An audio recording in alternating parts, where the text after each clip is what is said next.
Bismillahirrahmanirrahim. Monsieur le Président, Excellences, Mesdames et Messieurs, les chefs d'État et de gouvernement, Monsieur le Secrétaire général des Nations Unies, Mesdames et Messieurs, je souhaiterais d'emblée féliciter le Président de la 69e session pour son leadership,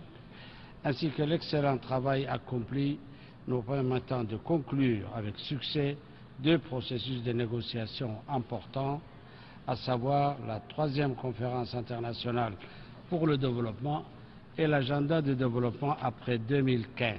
que nous venons d'adopter.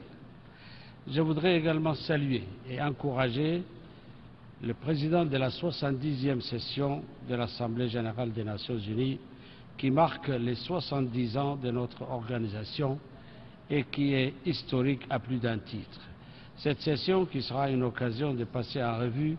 les réalisations et les efforts inlassables de l'ONU en matière de paix et sécurité, de développement et de promotion des droits de l'homme, enregistré également l'engagement renouvelé des États membres en faveur d'un monde plus sûr, plus juste et mieux préservé pour les générations futures. L'agenda de développement que nous venons d'adopter, intitulé « Transformer notre monde », le programme de 2030 pour le développement durable comprend 17 objectifs de développement durable, assortis de 69 cibles ambitieux et universels. Il a pour but de transformer toutes les sociétés en les arrimant au développement durable, et cela par l'éradication de la pauvreté et la faim, la lutte contre les inégalités, la garantie de l'autonomisation des femmes et des filles en ne laissant personne pour compte, par le renforcement du développement économique durable avec la transformation et la promotion d'un mode de consommation et de production durable,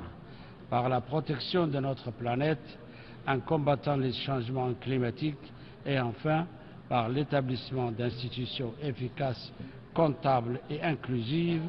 en vue de réaliser le développement durable et parvenir ainsi à un partenariat mondial revitalisé. Le nouveau programme de développement prend également en compte les lacunes et les défis observés durant la mise en œuvre des objectifs du millénaire pour le développement dans bon nombre de pays.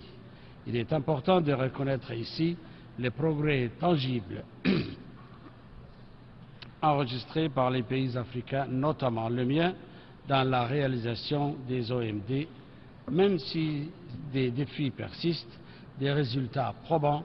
ont été observés en matière d'éducation, de santé maternelle et infantile, de lutte contre le VIH/SIDA et autres maladies transmissibles. L'exemple dont je suis le plus fier et que je souhaite partager avec vous est celui qui concerne les progrès réalisés en matière de sécurité alimentaire grâce à des politiques nationales de développement social doublées de stratégies de coopération régionale qui ont permis de booster la production agricole de notre pays.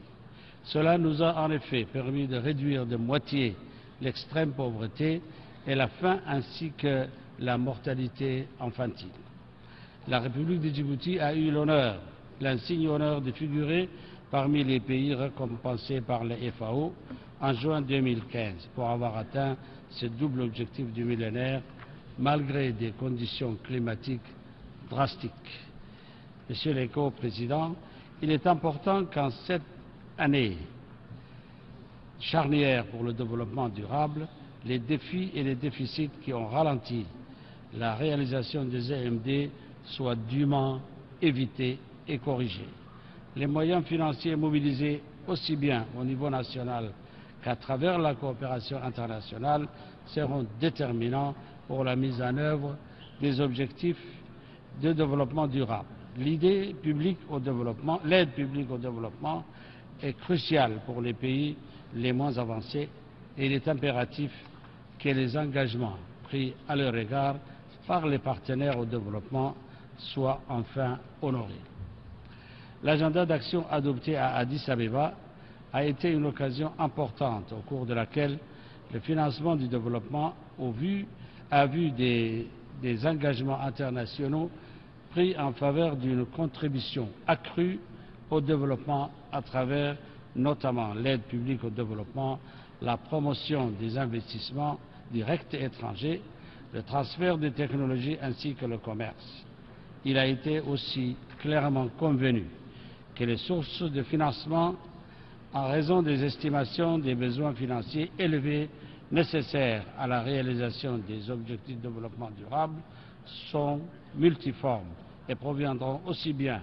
des ressources nationales publiques et privées qu'internationales, aussi bien publiques et privées.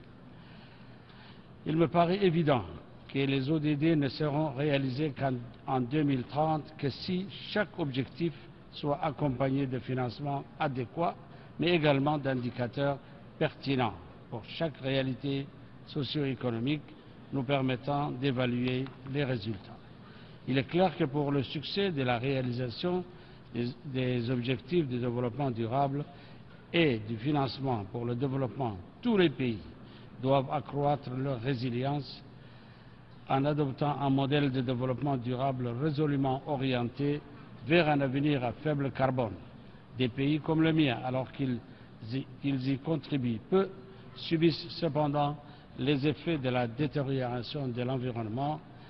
et des changements climatiques, causant ainsi des sécheresses et des inondations récurrentes. Les effets du changement climatique touchent en premier les femmes, les jeunes, les personnes âgées et en particulier ceux qui vivent en milieu rural. Il est crucial que la conférence de Paris sur le changement climatique soit une réussite et que tous les États saisissent cette opportunité pour prendre un engagement sérieux, voire juridiquement contraignant, pour ralentir à court terme les effets du changement climatique en contrôlant les émissions de gaz à effet de serre d'une part et pour adopter à moyen et long terme d'autre part des politiques et des programmes destinés à la reconstitution des écosystèmes et à privilégier des solutions fondées sur une conduite environnementale responsable. Cela nous aidera individuellement et collectivement à remédier aux inégalités croissantes entre États et à l'intérieur des États et à permettre une autonomisation pour tous et une meilleure protection sociale. Il est incontestable que la réalisation des objectifs du développement durable est intrinsèquement liée à l'appropriation nationale de cet agenda par nos pays respectifs. En tant que pays africains, nous nous félicitons de voir la position commune africaine et ses 6 piliers ainsi que les priorités de notre agenda continental. L'agenda 2063, intégré dans les ODD, est reflété dans l'agenda 2030. Je tiens à souligner que dans la mise en œuvre du programme de 2030, dont le leitmotiv est « Leave no one behind », il est important que les priorités nationales en matière de développement durable, les lois et les spécificités sociales, culturelles, morales et religieuses de chaque État, de chaque société, soient au cœur de cet agenda universel et inclusif, basé sur les droits de l'homme universellement reconnus. Je voudrais conclure en réaffirmant